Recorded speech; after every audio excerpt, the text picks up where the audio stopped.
Prime Minister Narendra Modi is today to inaugurate the Global Millets Conference in New Delhi. आज दुनिया international millet year मना रही है। भारत में मिलेट्स के अनेक प्रकार हैं, अनेक नाम हैं। आज जब मिलेट्स घर घर में पहुंच रहा है, पूरी दुनिया में पॉपुलर हो रहा है, तो उसका सर्वाधिक लाभ भारत के छोटे किसानों के नसीब में है। मैं यूएन के साथ मिलकर के मिलेट ईयर मनाया। मिलेट का फायदा ये है कि एक तो बिल्कुल बंजर भूमि में मिलेट पैदा होता है, मिनिमम पानी चाहिए, कोई फर्टिलाइजर नहीं चाहिए, और ये सबसे उत्तम प्रकार का फूड है। ये सुपर फूड है।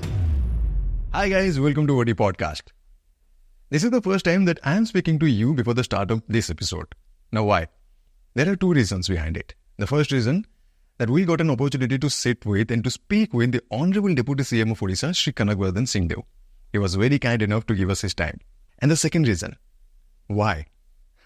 Because there is a big thing that is happening, and the big thing is coming up very soon. Yes, this is about the next big superfood of this world. A big international symposium is about to happen. And I'm sure at the end of this episode, you will find at least one reason to go and search about it, to go and try the forgotten foods, these ancient foods. Enjoy this episode. Welcome to OD.Podcast once again, and I am Som. You know, this is a very special episode, and we are having with us none other than Honorable Deputy CM of Odisha. Sir, thank you so much for joining us on OD.Podcast. So we have been given very limited time to speak about millets and the forgotten foods. So I thought I should choose two questions that will be, a best for the audience also to get to know about the upcoming symposium that is happening on Shri Anna and the forgotten foods. So I'm super excited about that. People are talking about it. The symposium is happening on 10th. So kindly shed some light on that. First and foremost, Tom, thank you for doing this podcast. The government has declared 10th November as the Millet Mission Day, which we are referring to as the Shri Anna Abhiyan. We are having the inaugural function of the Millet mission done by Honorable Chief Minister of Odisha, and we are having 11 technical sessions which will be conducted on the forgotten foods. If you have seen, the mascot also is called Millie. Millie is a short form of millet, and the mascot has been dressed in traditional dongariak on the shawl with the jewelry and others, the dongariak on jewelry. The forgotten foods are what were the traditional foods which the Adivasis and the other people used to eat in the good old days.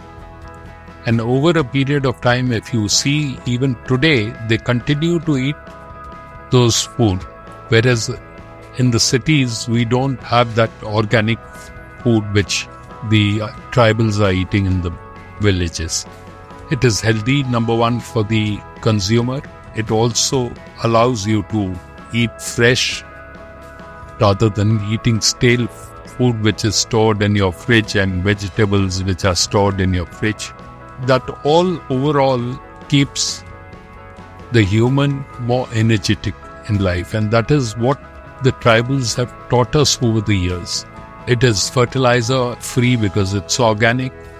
So this 2-day symposium is being held in Odisha on 10th and 11th, where international participants would also be probably joining online and taking part in one of the technical sessions over the period of 2 days. The government of Odisha is serious about promoting the Shri Anna mission, and we have appealed through the media also to get the sessions to reach the people in the entire state, because in the seminar hall there may not be that many number of participants, but through the media we are trying to reach much more larger audience, so that because the main reason is to make everybody understand that what the mission is all about. And I'm happy that you also, through your podcast, are trying to reach out to a larger section of society. Thank you so much, sir.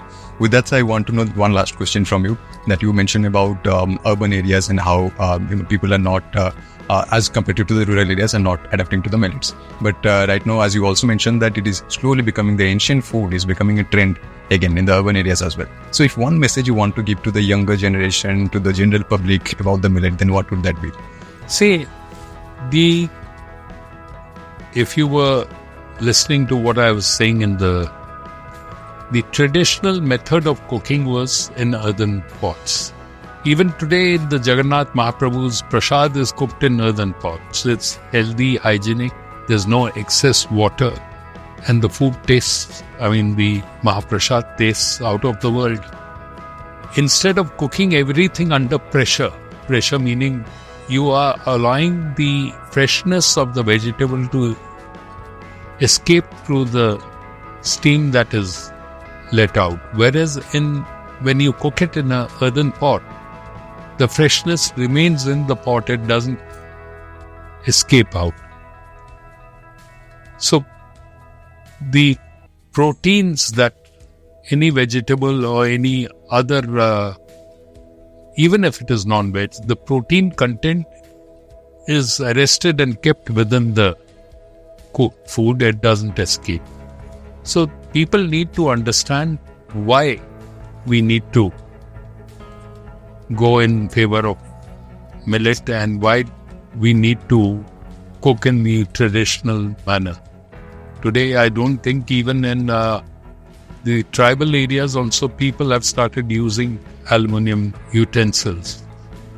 But earlier people used to, instead of aluminium, use copper or brass utensils, because that also would add to the flavor and the texture. True, sir. So with that, I would like to thank you. It's an honor to be you on the show and talking about millets and the forgotten foods. I think that is the most trending discussion that is going on right now. And I will also like to wish you and the government of Odisha all the best for the symposium. And we are going to definitely attend it, and we are definitely going to amplify it to our audience. Thank you so much, sir. Thank you.